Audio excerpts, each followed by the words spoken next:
প্রশ্ন, সূরা তারাবি পড়িয়ে বিনিময় নেওয়া যাবে কি? যদি না যায় তাহলে কারণ কি? জানালে কৃতজ্ঞ হব। উত্তর, জি না, সূরা তারাবি পড়ো বিনিময় নেওয়া বৈধ নয়। কারণ নামাজ পড়িয়ে বিনিময় নেওয়া এটা ইসলাম বৈধ করেছে প্রয়োজনে, জরুরতের কারণে। যদি ইমামকে কোনো ওজিফা না দেওয়া হয়, পয়সা না দেওয়া হয়, ইমাম জীবিকা নির্বাহের জন্য অন্য কাজে ব্যস্ত থাকবে, মুসলমানদের জমাতে ব্যাঘাত ঘটবে। এই জন্য ইসলাম বলে যাতে ইমাম অন্য কাজে ব্যস্ত না থাকে, ইমামকে কিছু টাকা পয়সা দিয়ে হইল নামাজটা যাতে ঠিকভাবে পড়া এই ব্যবস্থা করতে। এই জন্য এটা বৈধ। এটা হলো ইসলামের শেয়ার, মানে ইসলামের পরিচিতি।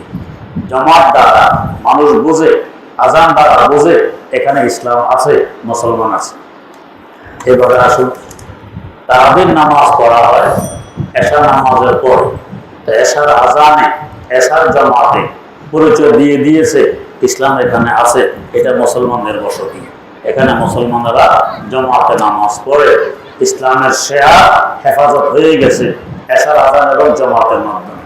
এর সাথে সাথে আবার তারাবি দিয়ে পরিচয় দেওয়ার প্রয়োজন বাকি হয়নি। তারাবি জামাতে না করলেও মানুষ বুঝবে এটা মুসলমানদের এলাকা, এখানে মুসলমান আছে। তাই প্রয়োজন শেষ হয়ে গেছে এশা দিয়ে, তারাবির ইমামত করে বিনিময় আর বৈধ হয়নি।